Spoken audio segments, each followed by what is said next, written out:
Shalom. Selamat pagi Bapak Ibu, Saudara yang saya kasihi di dalam Yesus Kristus.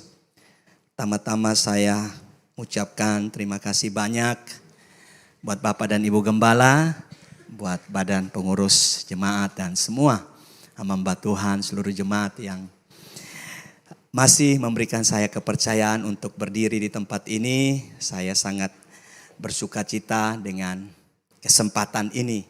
Karena saya percaya bahwa semua itu dari Tuhan. Dan tentunya kita harus kembalikan segala kemuliaan buat Tuhan. Boleh tepuk tangan buat Tuhan kita. Saudara sehat semua? Lihat samping kiri kanan, berikan senyum yang terbaik. Puji Tuhan ya. Mungkin saudara lihat di samping saudara ada istri atau suami ya. Tetap saja berikan senyum ya saudara. Jangan baku bombe dalam gereja ya. Bapak Ibu, mari kita buka Alkitab kita. Hari ini saya ingin berbicara satu tema, nama di atas segala nama. Haleluya. Filipi pasal yang kedua. Filipi pasal 2 ayat 9 hingga ayat yang ke-11. Itu sebabnya Allah sangat meninggikan dia. Dia ini Yesus, dan mengaruniakan kepadanya nama di atas segala nama. Supaya dalam nama Yesus bertekuk lutut segala yang ada di langit, dan yang ada di atas bumi, dan yang ada di bawah bumi. Dan segala lidah mengaku Yesus Kristus adalah Tuhan bagi kemuliaan Allah Bapa. Saudara, di zaman yang modern ini, saudara, segala informasi begitu cepat tersebar. Tetapi di dalam kecanggihan teknologi dan informasi yang berkembang dengan cepat seperti ini, ada kelebihan dan ada kekurangan. Banyak kelebihan. Kalau hari ini orang meninggal di Jakarta, dalam beberapa detik, menit, kita sudah tahu beritanya. Sekalipun kita mungkin tidak punya hubungan keluarga dengan mereka. Peristiwa gempa di bahagian belahan bumi yang lain, bencana, dalam beberapa menit beritanya sudah ada di tangan kita.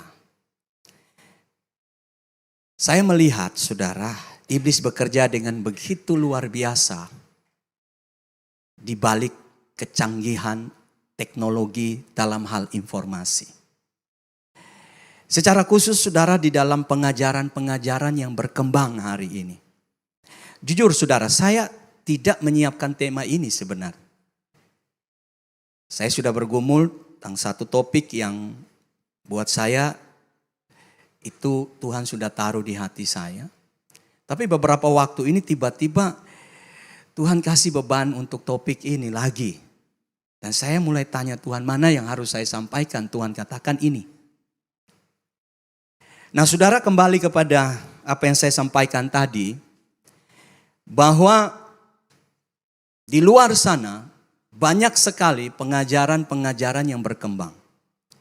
Maaf saudara, saya berdiri di sini bukan untuk saya menghakimi seorang hamba Tuhan dengan pengajarannya. Tetapi saya berdiri di sini sebagai hamba Allah, hamba Tuhan, untuk dapat memberikan pengajaran yang benar-benar dari Tuhan. Dan saya tidak mengatakan bahwa di luar sana berkembang pengajaran yang tidak dari Tuhan. Tetapi ada satu hal yang baru-baru ini begitu luar biasa yang mengguncangkan kekristenan. Dan itu menjadi perbincangan hangat di grup-grup hamba-hamba Tuhan, bahkan beberapa grup yang saya ada di situ menjadi diskusi teologi yang mendalam. Dan saya tidak tahu apa Bapak Ibu membaca, mendengar atau melihat. Tetapi ini luar biasa.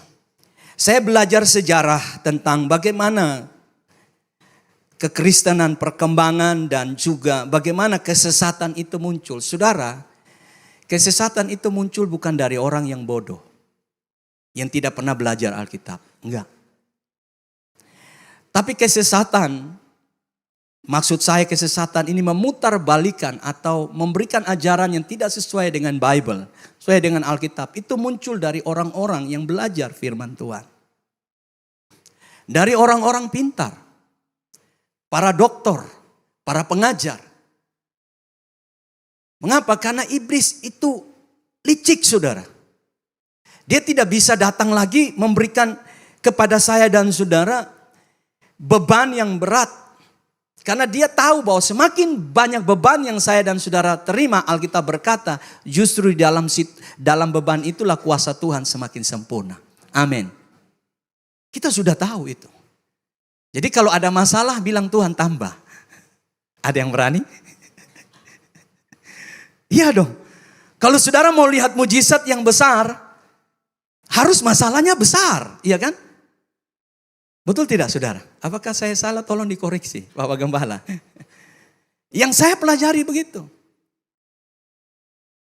Kalau kita ingin lihat perkara besar terjadi, sudah pasti masalah yang dihadapi pun besar.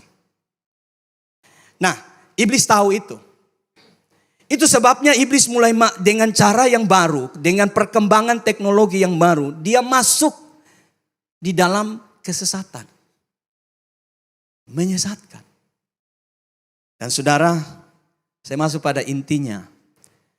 Ada seorang hamba Tuhan yang berkata bahwa Yesus bukan juru selamat. Tetapi Tuhan juru selamat. Yesus bukan gembala, Tuhan gembala. Saya saksikan itu video, saudara. Selama hampir 30 menit saya dengar pembahasannya. Saya tidak perlu sebut siapa orangnya.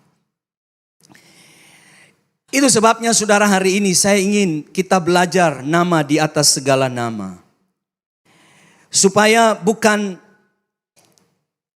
saya ingin agar mengcounter ajaran itu. Tetapi paling tidak kita sama-sama belajar untuk kita benar-benar berakar pada firman Tuhan. Amin.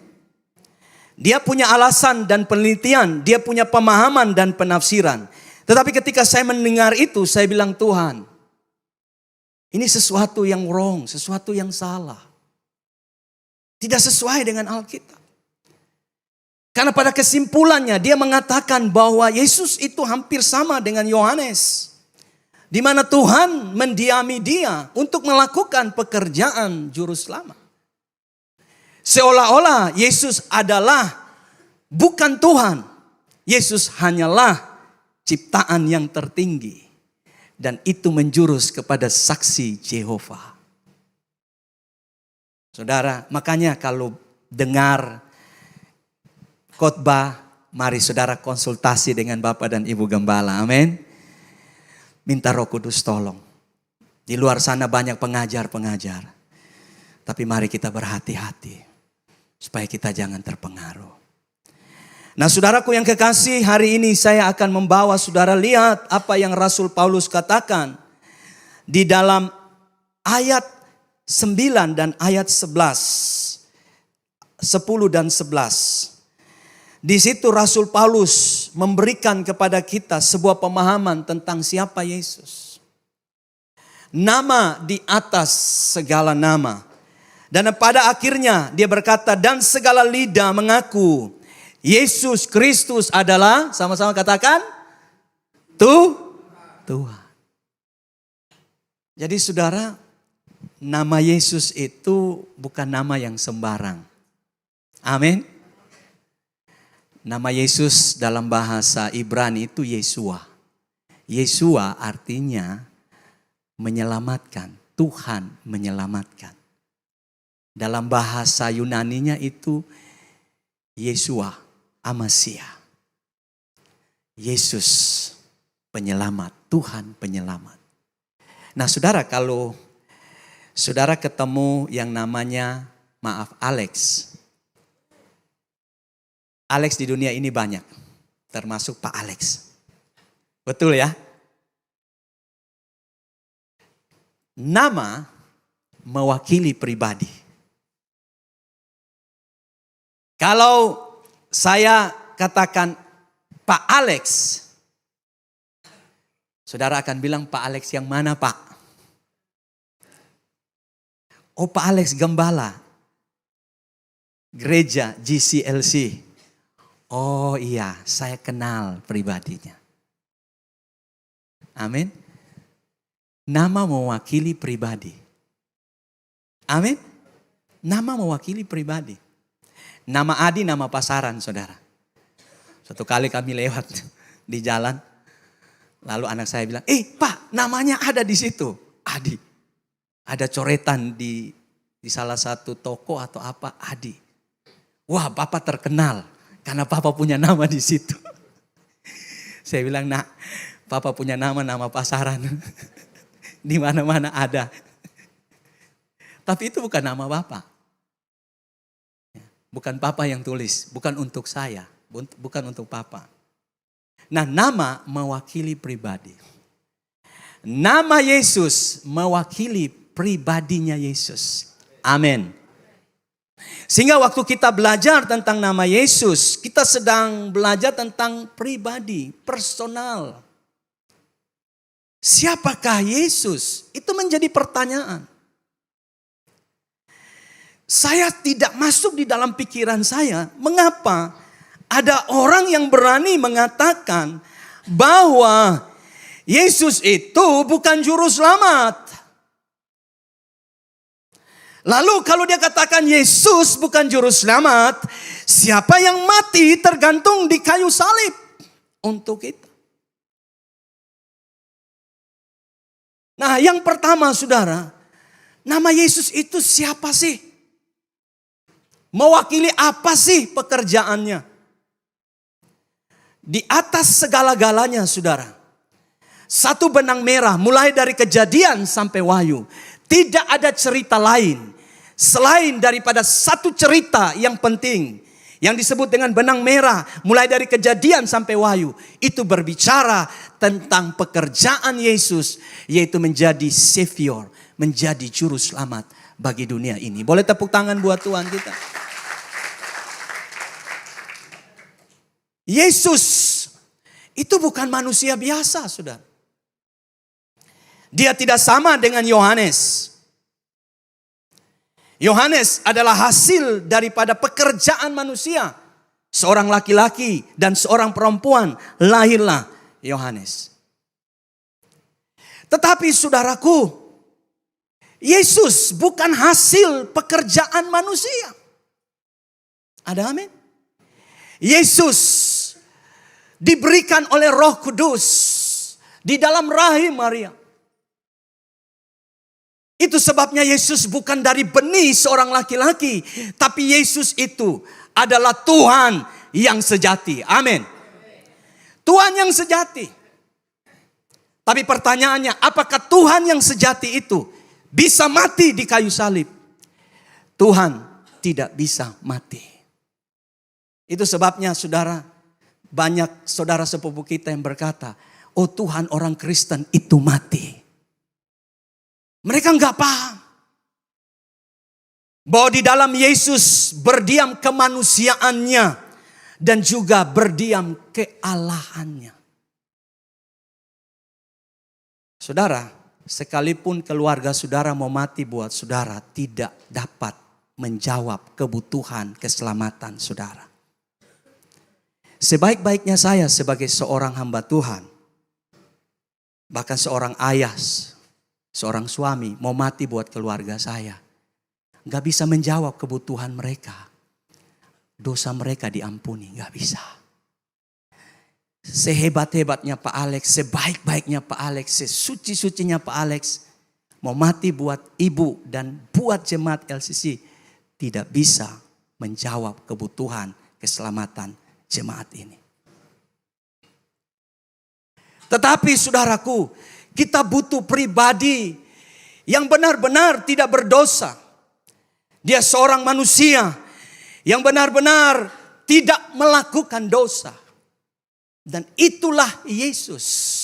Yang mati di kayu salib itu Yesus. Amin. Yesus saudara, manusianya Yesus. Itu sebabnya saudara, Yesus ketika dilahirkan, sebelum dilahirkan, kalau saudara baca Matius pasal 1, mari kita lihat bersama-sama. Matius pasal 1, ayat yang ke-21. Di situ dibilang begini. Ia akan melahirkan anak laki-laki dan engkau akan menamakan dia Yesus, karena dialah yang akan menyelamatkan umatnya dari dosa mereka. Jadi saudara perhatikan. Dialah yang menyelamatkan. Pekerjaan menyelamatkan itu Yesus. Itu sebabnya saya membatalkan semua ajaran itu yang mengatakan bahwa Yesus bukan juru selamat. Yesus adalah juru selamat. Amin. Karena dia datang dengan tujuan untuk apa? Menyelamatkan saya dan saudara. Dialah yang tergantung di kayu salib. Mati buat dosa-dosa kita. Bahkan ketika di kayu salib, saya sering kali bicara di tempat ini. Dia merasakan bagaimana tekanan yang begitu luar biasa ketika bapaknya meninggalkan dia. Dan dia berdoa dan dia berseru, Eli, Eli, lama sabatani. Mengapa engkau meninggalkan aku? Saudara bisa membayangkan ketika dosa saya dan saudara ditimpakan kepada Yesus. Seharusnya saya dan saudara ada pada posisi itu. Kitalah yang dihukum. Kitalah yang harus menanggung dosa kita. Tapi Tuhan Yesus menggantikan kita di kayu salib. Amin. Dia berkata bahwa ampunilah mereka ya Bapa, sebab mereka tidak tahu apa yang mereka perbuat. Itu mewakili saya dan saudara. Kita ada di dalamnya. Nama kita disebut di sana. Bahwa dia menanggung semua penderitaan itu. Itu sebabnya hari ini saya mau bilang bahwa Yesus itu Tuhan yang sejati. Dialah juru selamat kita, amin. Saya dan saudara bisa menikmati keselamatan yang kekal oleh karena kita percaya kepada Dia yang telah datang menyelamatkan kita. Mati di kayu salib buat saya dan saudara. Amin. Amin. Saudaraku yang kekasih, itu sebabnya jangan ragu bahwa Yesus itu adalah Tuhan. Jangan pernah ragu. Ketika saudara memandang salib, saudara tahu dialah penyelamat saudara. Dia mati buat saudara karena cinta kepada saudara. Itu sebabnya hari ini nama di atas segala nama, nama Yesus itu juru selamat. Tidak ada yang dapat menggantikan dia untuk menyelamatkan kita. Hanya dia dan selama-lamanya hanya dia. Itu sebabnya dunia butuh juru selamat. Siapapun yang mau selamat hanya cuma satu, melalui Yesus. Tidak ada jalan yang lain. Tidak ada. Saudara mau berusaha dengan apapun, dengan kebaikan apapun, dengan segala kesalehan kita. Alkitab berkata kesalehan kita seperti kain kotor. Segala kebaikan kita tidak bisa mencapai surga itu. Justru semakin kita berbuat baik, justru semakin kita akan terhukum. Di mana kita akan menyadari dan kita akan merasa bahwa kita telah melakukan kebaikan. Dan banyak orang akan jatuh dalam dosa kesombongan. Oleh karena apa? Telah melakukan kebaikan. Tetapi saudaraku, kita selamat oleh karena Yesus. Jalan cuma Yesus. Sama-sama katakan, jalan cuma Yesus. Nama di atas segala nama. Jesus, the mighty name. Yesus namanya berkuasa. Amin. Haleluya. Yang kedua, saudara. Nama Yesus. Mari kita buka satu ayat. Yohanes pasal 1 ayat yang ke-12.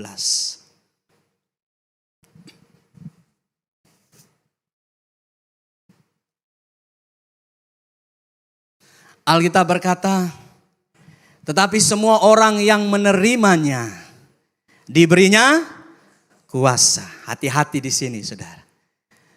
Biasanya orang cuma sampai pada kuasa. Orang suka tentang kuasa. Tetapi ada tujuannya.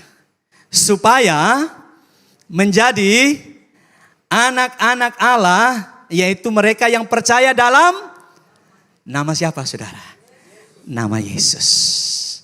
Yang kedua, nama Yesus memberikan kepada saya dan saudara status anak-anak Allah dan punya akses langsung kepada Bapa. Boleh tepuk tangan buat Tuhan kita. Alkitab dengan tegas berkata, tetapi semua orang tidak ada batasnya. Tidak secara khusus cuman orang NTT saja.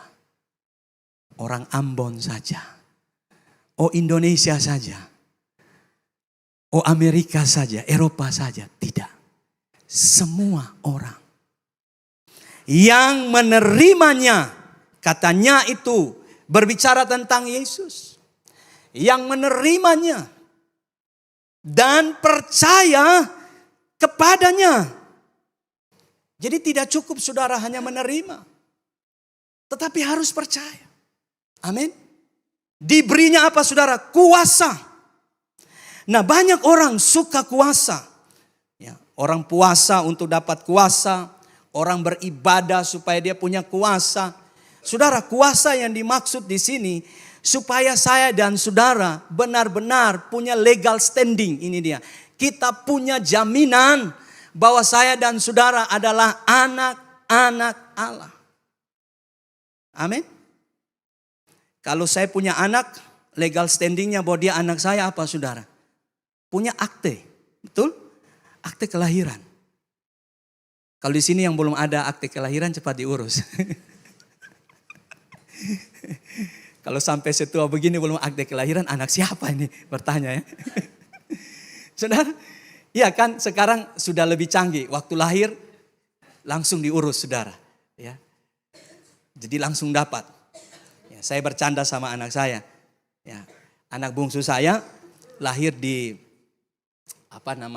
Stella Maris. Waktu itu ada asuransi. Jadi asuransi bekerja sama dengan rumah sakit Stella Maris. Disitulah istri saya melahirkan anak bungsu. Yang duanya di Sentosa. Nah saudara, waktu lahir cuma 2 orang saja yang ada di situ. 2 orang ibu. Jadi yang satu saya lupa dari mana asalnya. Dia melahirkan juga seorang anak perempuan. Istri saya, anak kami yang bungsu itu anak perempuan. Tetapi yang terjadi saudara, ibu anak ini itu lahir dalam keadaan yang tidak normal. Kurang bulannya. Sehingga akhirnya masuk ke inkubator dan kemudian berapa hari kemudian sebelum kami keluar dari situ sudah meninggal. Nah, jadi saya bercanda sama anak saya, jangan-jangan kamu tertukar waktu itu. Kenapa kulitmu hitam? Langsung dia yang begini, kan papa juga kulit hitam.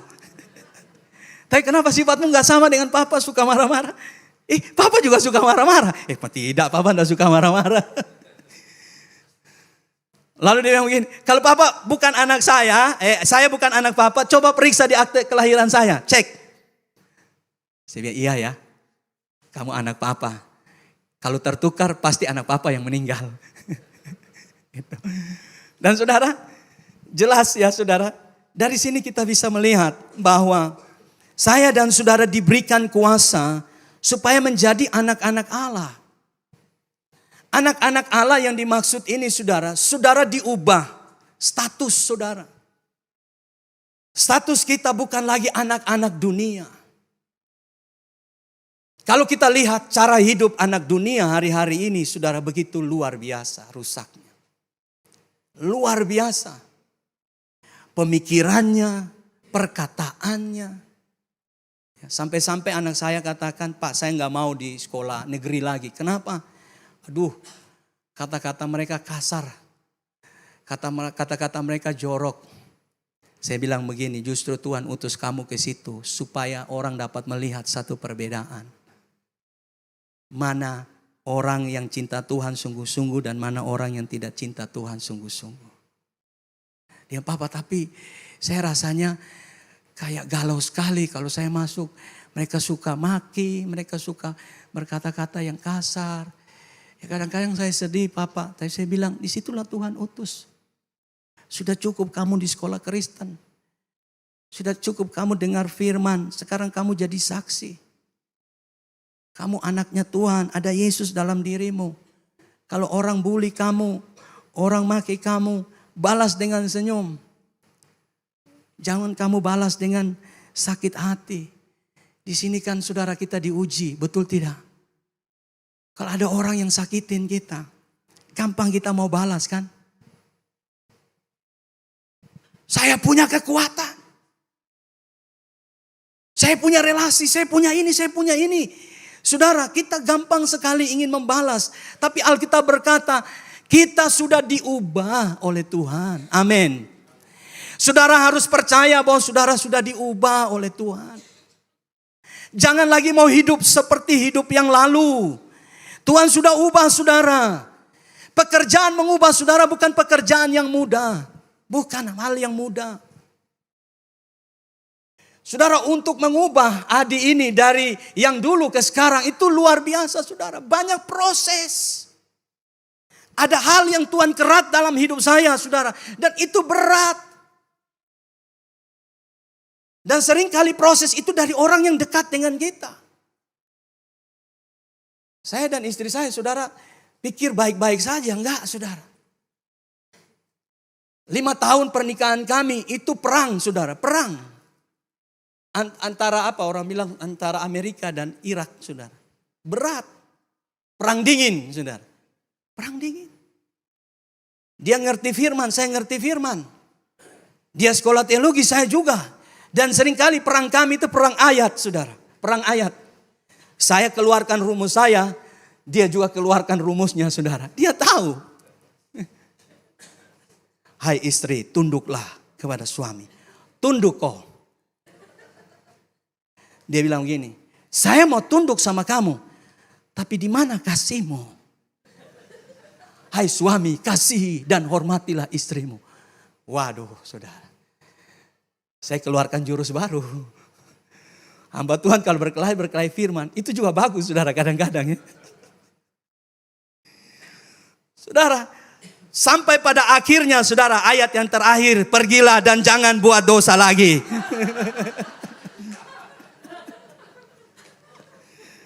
Oh my God.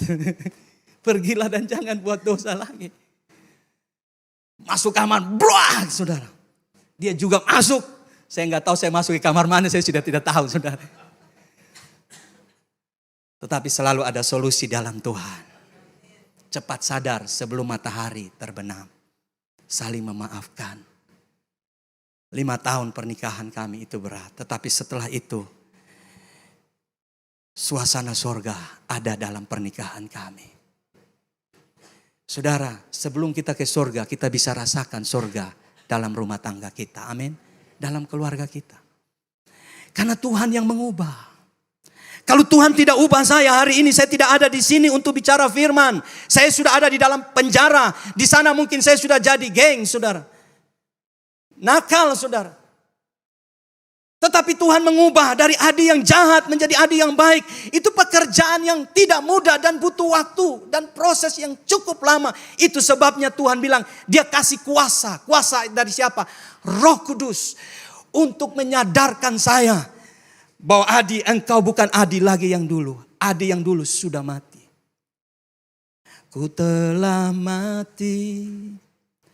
Dan tinggalkan cara hidupku yang lama. Semuanya sia-sia. Dan tak berarti lagi. Saudara, kalau hidup saudara masih sama.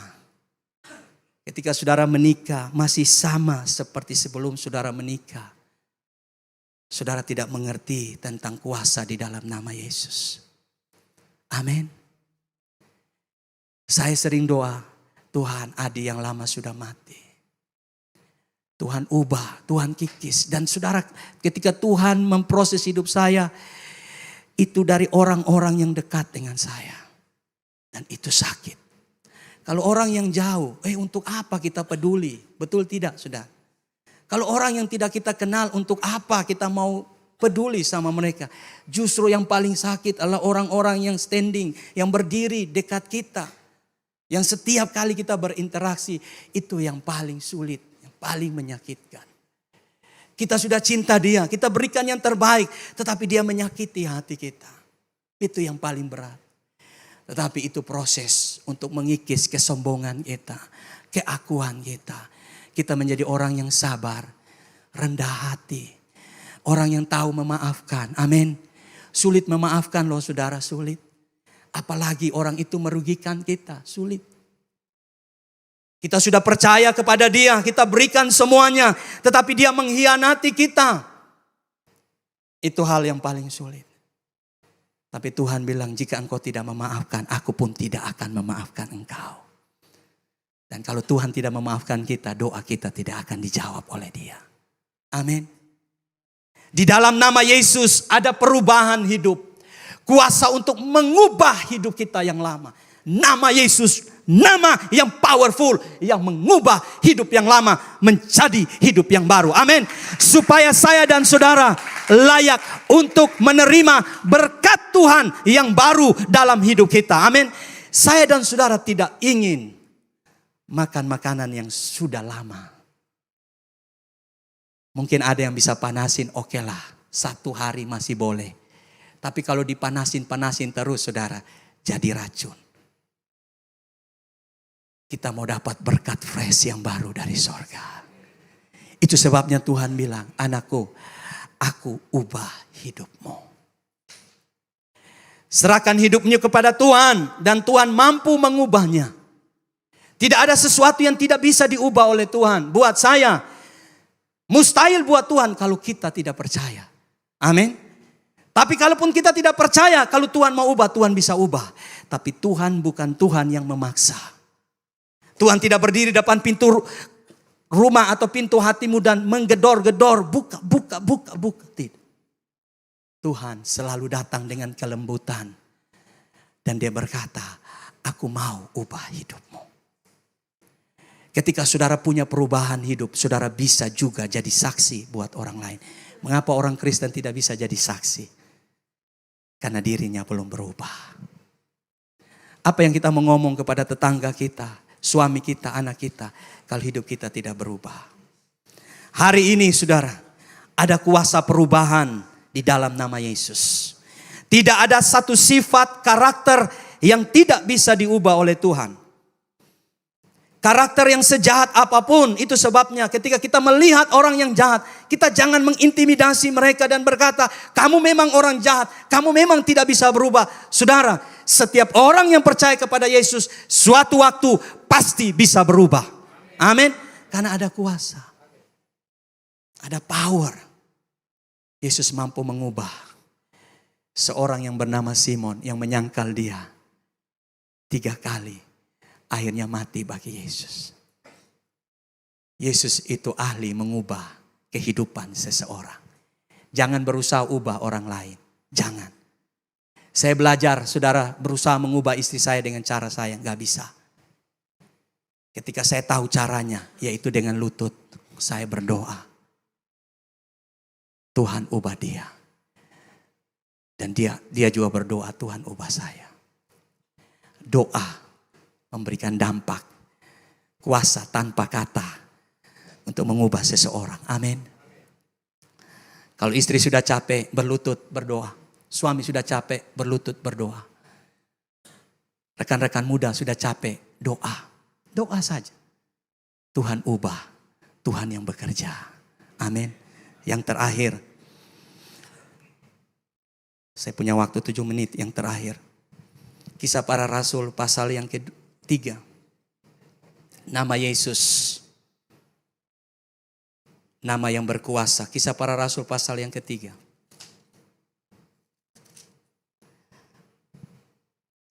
Saudara perhatikan ayat yang ke-6.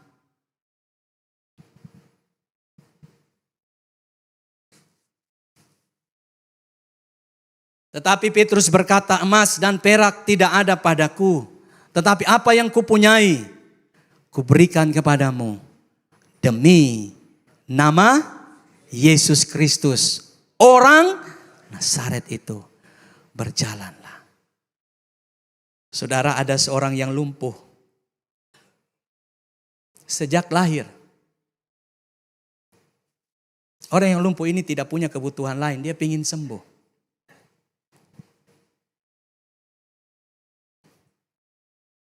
Dan dia ada di pintu gerbang dekat bait Allah. Satu kali Petrus dan Yohanes naik untuk berdoa. Dan ketika orang lumpuh ini melihat Petrus dan Yohanes, seperti biasa, dia menatap orang yang datang dan ingin meminta sesuatu. Sedekah, apakah itu uang, apakah itu makanan. Dan ketika Petrus menatap dia, Petrus bilang begini, engkau tidak butuh yang lain. Aku tidak punya yang lain. Ya memang Petrus tidak punya apa-apa.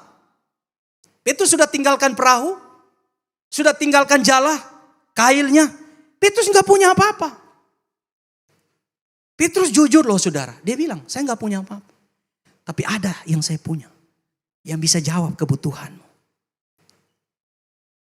Petrus menatap dia dan berkata, demi nama Yesus berjalanlah. Saudara, dunia tidak butuh yang lain. Orang butuh makanan, butuh uang, butuh hal-hal yang lain. Itu kebutuhan manusia, benar. Tapi hari ini kebutuhan terbesar setiap orang ialah keselamatan. Amin. Dan orang ini menatap Petrus dan Petrus berkata, berjalanlah demi nama Yesus Kristus. Ketika nama itu disebut, ini dia wibawa. Saya mau buka rahasia ini. Wibawa sorga dipertaruhkan. Kehormatan sorga dipertaruhkan di dalam nama Yesus. Yesus mewakili sorga. Amin. Itu sebabnya nama ini bukan nama sembarang. Ini wibawa sorga. Itu sebabnya ketika Yesus, nama Yesus diperkatakan dengan iman, sorga meresponi, sorga bertindak, dan orang yang lumpuh yang mustahil bisa jalan. Hari itu, detik itu juga orang ini sembuh.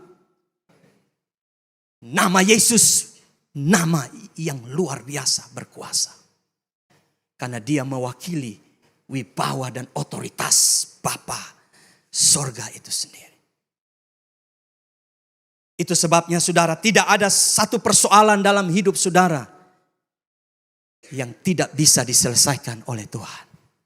Ketika nama Yesus disebut dengan iman, engkau yakin dengan penuh bahwa dia Tuhan yang sejati. Dia juru selamat. Dia sanggup mengubah hidupmu. Ketika Yesus diperkatakan, maka segala sesuatu yang mati, yang tidak mungkin, itu bisa dapat hidup, tidak mungkin menjadi mungkin. Amin saudara.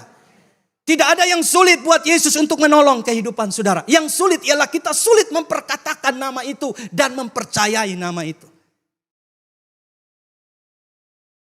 Itu sebabnya saudara, nama Yesus bukan nama yang sembarang.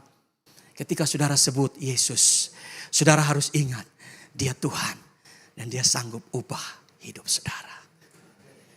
Dia sanggup penuhi kebutuhan saudara.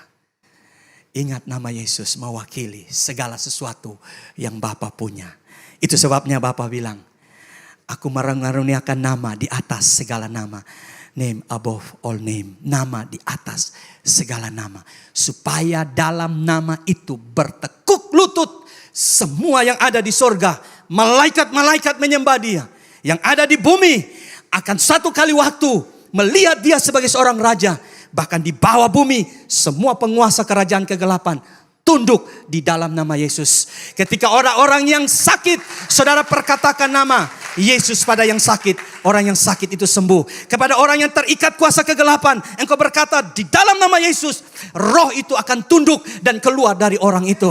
Ada kelepasan, ada amin. Berikan tepuk tangan buat Tuhan kita.